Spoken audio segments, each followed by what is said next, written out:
When the Los Angeles Rams met the Minnesota Vikings last week, it was, as coaches like to put it, the time for a good old-fashioned gut check. 2 weeks ago, on opening day, both teams had known the thrill of quick and easy victory. But there was none of that here.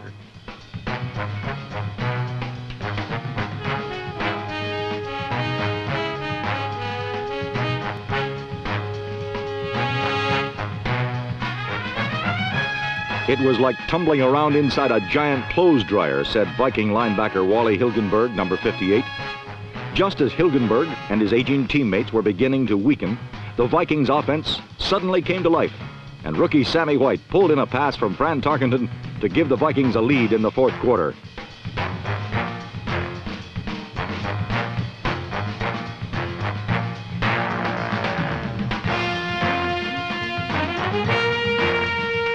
But the Rams sent the game into overtime when they scored after this catch by Harold Jackson on the 1/2-yard line. The overtime period, however, was dominated by defense. Neither team could score, and the game ended in a 10-10 tie.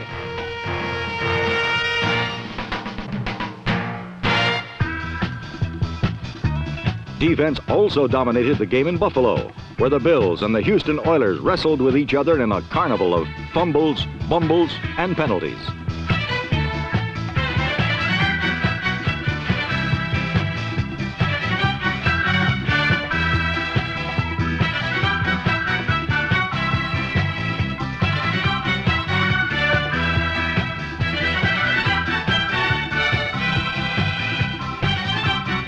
This 19-yard charge by Houston's Don Hardiman was the only touchdown of the game, but it was all the Oilers needed to win.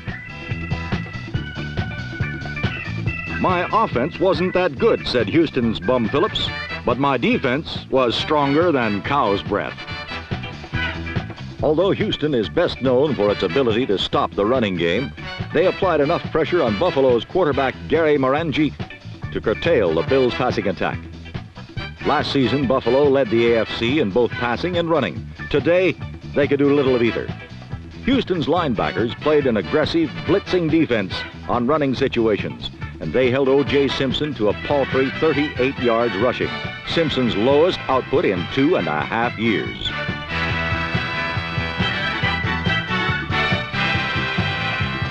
Houston edged the Bills 13-3. And their defense has not given up a touchdown thus far this season.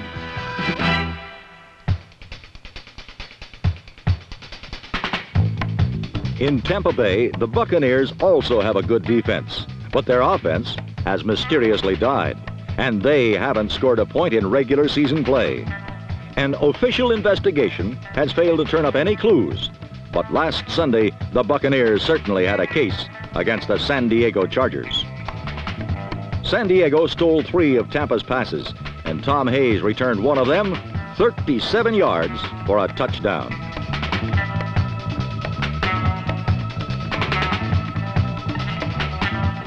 There's no mystery about San Diego's offense. Ricky Young led a winning assault with this 46-yard touchdown as the Chargers won their second straight 23-0.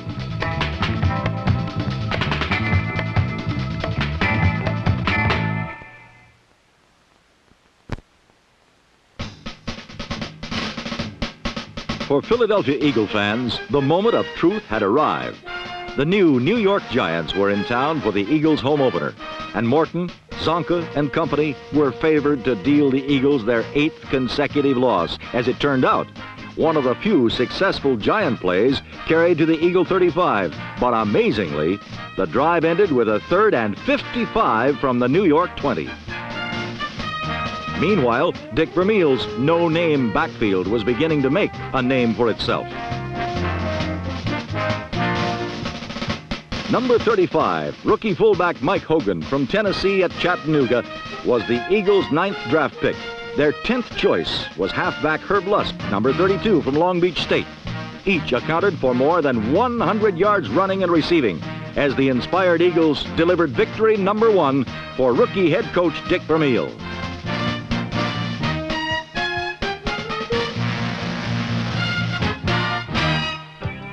Number 71, Steve Niehaus of Notre Dame, was a somewhat higher draft pick. In fact, he is the man around whom the Seahawks hope to build a defense. Unfortunately, they'll have to wait a while.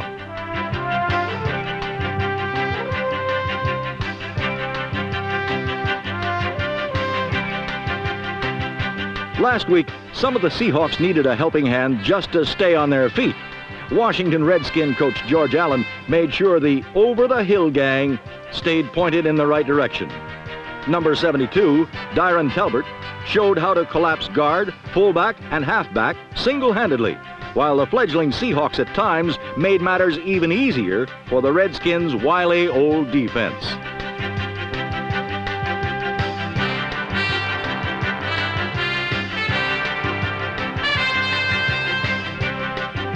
Billy the Kid Kilmer became Billy the Band-Aid.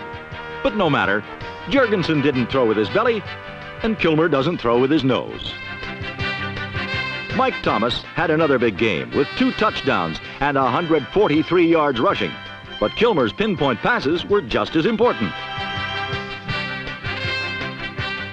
Frank Grant's tough catch accounted for another Redskin touchdown, while Kilmer's third scoring pass went to the man who just might be the most valuable of all the recent Allen acquisitions, tight end Gene Fugit, number 84.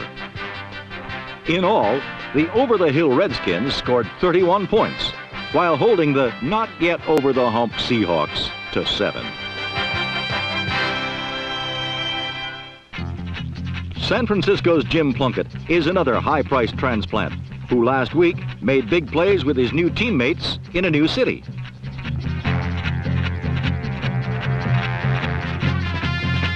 But the 49ers could score only 1 touchdown. And for the second straight week, the Chicago Bears had 6 sacks, 3 by number 68, Jim Osborne, and 2 by right end Roger Stillwell, number 71.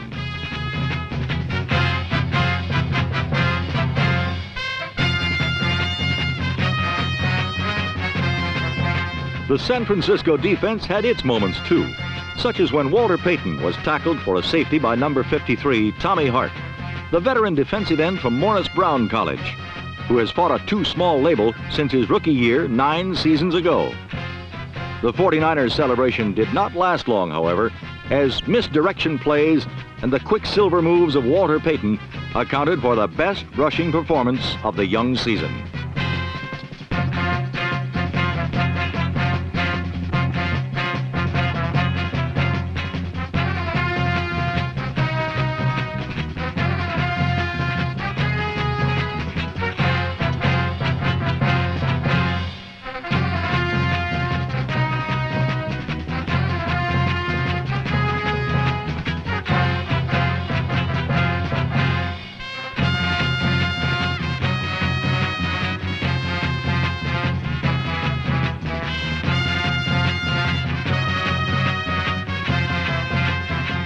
Walter Payton ran for 148 yards and 2 touchdowns as the youthful Bears won their second straight, 19-12.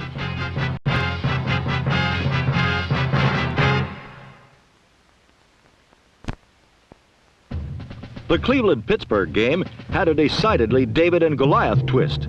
Fresh-faced Brian Sipe played David, peering up at the Goliaths of the Steel Curtain defense, all of them loose, relaxed, and supremely confident of thoroughly whopping their turnpike rivals. But for 30 minutes, Sipe and the Browns closely followed the Fable storyline as the young quarterback, who was subbing for injured Mike Phipps, threw 2 touchdown passes, and Cleveland dominated the Super Bowl champions through the first half. Pittsburgh played their part to the hilt, giving the underdogs every possible chance to win the game. But the Cleveland defense, despite pressuring Terry Bradshaw all day, simply would not or could not stick to the script.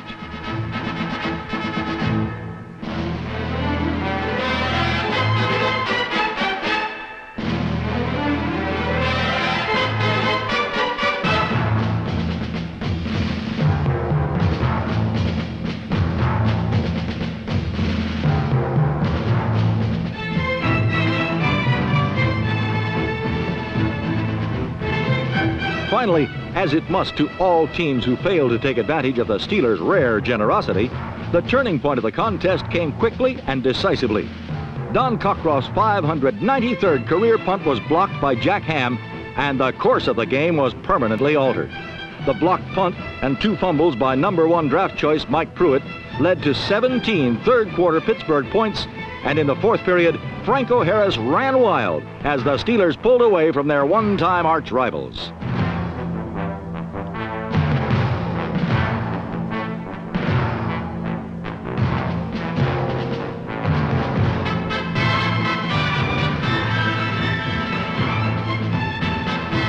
And what became of young David?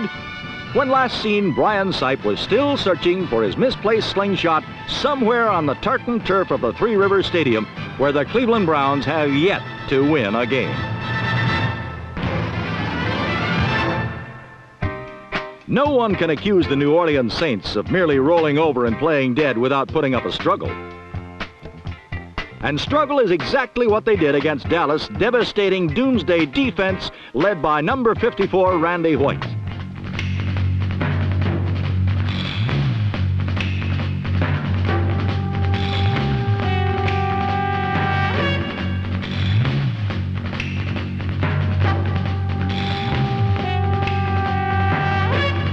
The Cowboys' attack, led by Roger Staubach and powered by emerging star Scott Laidlaw and tight end Billy Joe Dupree, number 89, was every bit as physical as the Dallas defense. The Cowboys rolled up over 400 yards and averaged more than 6.5 yards each time they touched the ball against the defenseless Saints. Passing from a new variation of the shotgun, Jolly Roger hit on 15 of 22 as everything went right for Dallas in their 24-6 romp in the Superdome.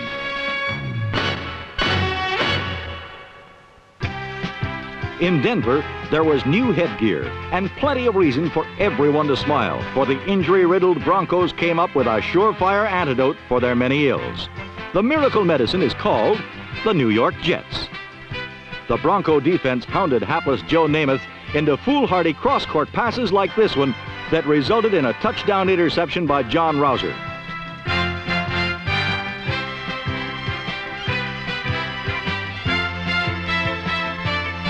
Another look at the beleaguered Namath on the play shows just how far the mighty has fallen. All Joe Willie could do was look for a place to hide.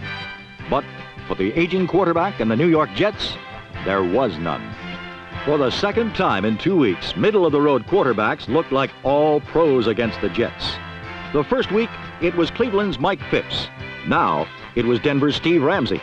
The journeyman quarterback embarrassed New York to the tune of 543 total yards on the day as Denver won in a breeze.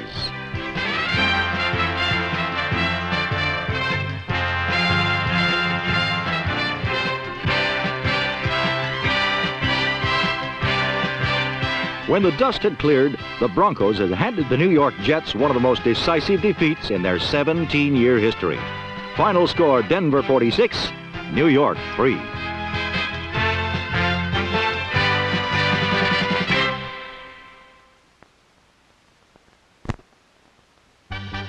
In St. Louis, the Cardinals opened with 5 field goals and a 15-0 lead. While the Birds were footloose, the Packers were performing like footstools.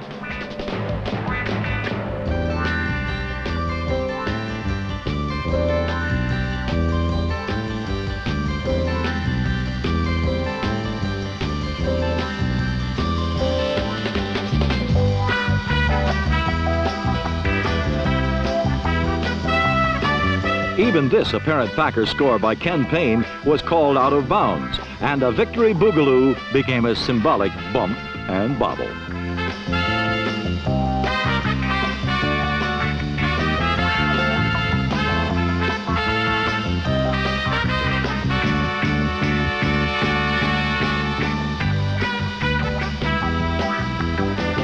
The Packer pattern of ineptitude was consistent throughout the afternoon, and each new disaster spelled opportunity for the Cardinals, who flashed to an easy 29-0 win.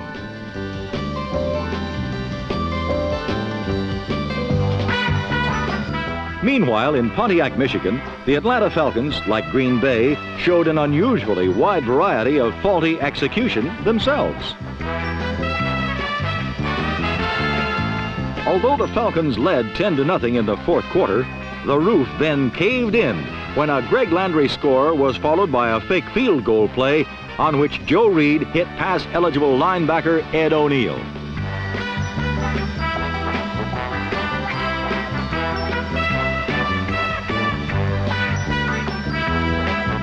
O'Neill pranced into the end zone, where he was greeted by a shower of confetti, 2 animal impersonators, 1 male, 1 female, a passel of happy teammates, and a minor sheik from one of the Arab Emirates.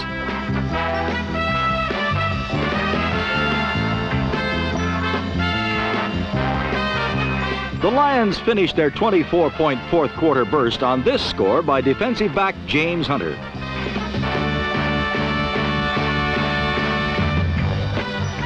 Again, the end zone antics were impressive and sparked by the fact that the 11th hour 24-10 Lion win had probably saved a few jobs, notably that of head coach Rick Forzano. While jobs were saved in Detroit, a big one was done in New England by number 14, Steve Grogan, who picked apart the Dolphins and gave the no-name defense a very bad name indeed.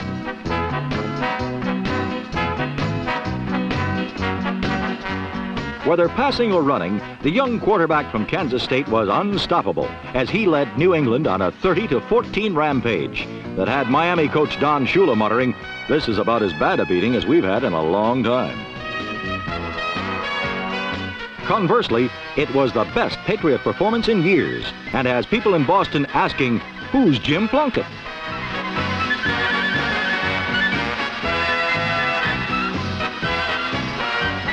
While the Patriots were making fish chowder out of the Dolphins, there was a whole lot of action going on in Crab Cake Corners, where the Bengals and Colts got together in a barn-burning, head-knocking struggle that turned out to be the most exciting game of the week.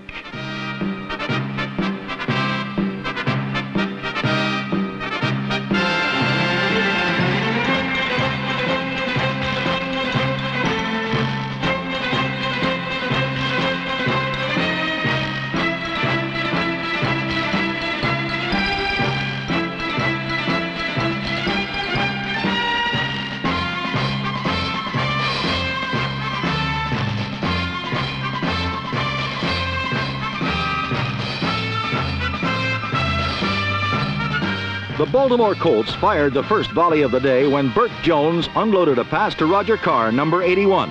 And Carr finished the 68-yard play with plenty of room to spare, a victory salute to the fans, and an impressive dipper dunk.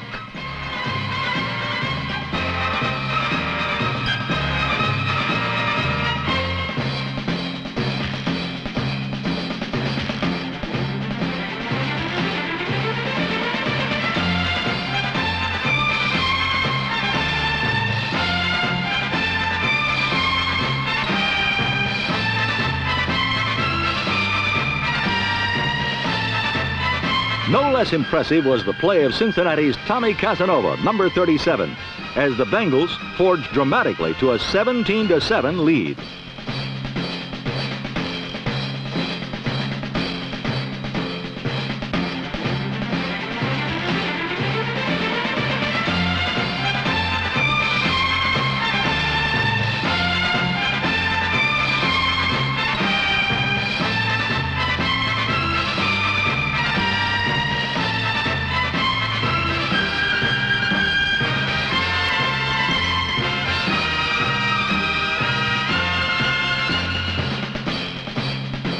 Again, the Colts' nuclear strike force began pushing buttons.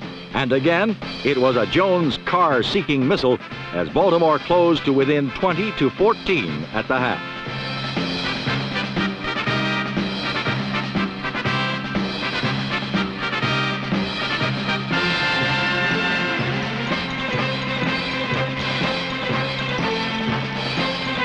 Although the second half was mostly a battle of the trenches, it was again a Jones-to-Carr big bomb of 65 yards that paved the way to a final 28-27 Colt victory.